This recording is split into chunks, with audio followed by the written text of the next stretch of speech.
Assalamu alaikum. Mediaket shows you how to change the DNS servers in TP-LINK TD-W8961N modem. We typed the following IP address, and hit enter to get here.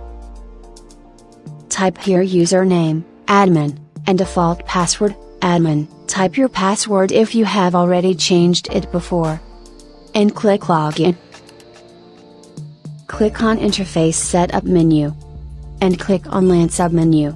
Select use user discovered DNS server only. Here, we have used the Google DNS servers. Primary DNS server, 8.8.8.8, and secondary DNS server, 8.8.4.4. You can use other DNS servers we have listed on the left, and there are more. Click on Save to finish. We have finished. Thank you for watching. Don't forget to like and subscribe.